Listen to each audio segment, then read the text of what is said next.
স্বামী বশ করার কুফরি বিদ্যা বা স্ত্রীকে নিজের দাসী বানানোর কুফরি বিদ্যা বা আপনার প্রেমিককে বিয়ে করার বাধ্য করার বিদ্যা।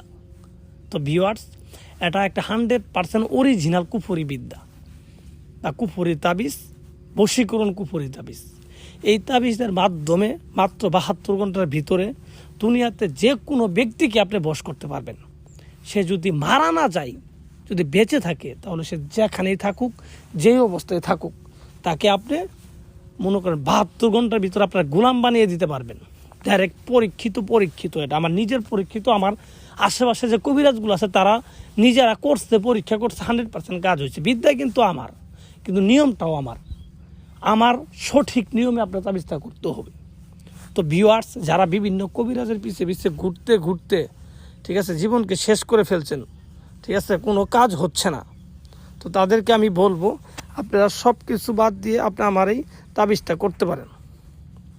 তো ভিউয়ার্স, যারা এটা করার জন্য একান্ত প্রয়োজন তারাই করবেন, কারণ এগুলো নিয়ে ফাইজলিমি মস্করা করবেন না বা কোনো ব্যক্তিকে খারাপ কোনো উদ্দেশ্যে এই তাবিজগুলো লিখবেন না, তাহলে আপনি ধ্বংস হয়ে যাবেন ভাই। কেন? এগুলো কুফরি বিদ্যা।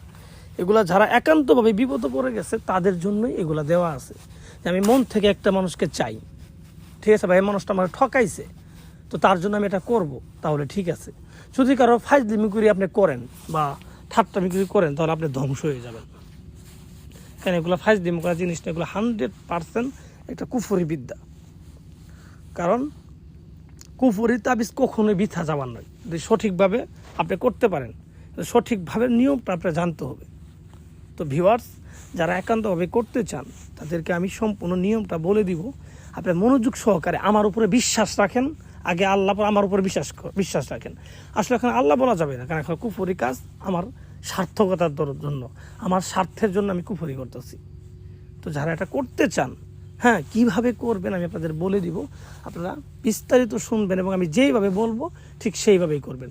আর যাদের এগুলো করার দরকার না বা কুফরি কাজ আপনারা দেখেন না, আপনি ঈমান আল্লাহর লোক, তাহলে আপনার এগুলো দেখা দরকার নেই। আর যারা করতে যান, বিপদে পড়ে গেছেন, হ্যাঁ, তারা এগুলো করবেন।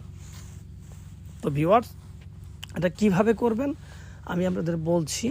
এটা যে কোনো একটা শনিবারের দিন লিখবেন তাবিজটা, এবং তাবিজটা লেখার জন্য আপনি চলে যাবেন একটা শ্মশান ঘাটে, ঠিক আছে। শনিবারের দিন ফজরের পর থেকে কোনো কিছু খাবেন না, আপনি উপবাস থাকবেন। থাকার পর আপনি মাগরিবের পরও কিছু খাবেন না। মাগরিবের পরে যায় এই তাবিজটা শ্মশানে গিয়ে লিখবেন, এবং লিখবেন আপনি দক্ষিণ দিক মুখ করে বসবেন, সামনে মোমবাতি আগরবাতি ধরায় লিখবেন, এবং যার জন্য লিখবেন তার কথা মনে মনে ভাববেন। 1 সেকেন্ডের জন্য তাকে মনে মনে ভাবা বাদ দিবেন না, সে আপনার ধ্যানে মনে থাকতে হবে, ঠিক আছে। এইভাবে আপনি তাবিজটা লেখা শুরু করবেন, এবং তাবিজটা লিখবেন আপনি চন্দন কাঠের উপরে লোহা গরম করে, চন্দন কাঠের উপরে লোহা গরম করে আপনি তাবিজ লেখা যায়। চন্দন কাঠের উপরে লোহা গরম করে এই তাবিজটা লিখবেন, এবং তাবিজটা লেখার সময়, হ্যাঁ, আপনি মনে মনে ভাববেন যে তাবিজটা লিখলে পরে সে আমার কাছে চলে আসবে। এটা বিশ্বাস রাখতে হবে, মানে দীর্ঘ বিশ্বাস রাখতে হবে।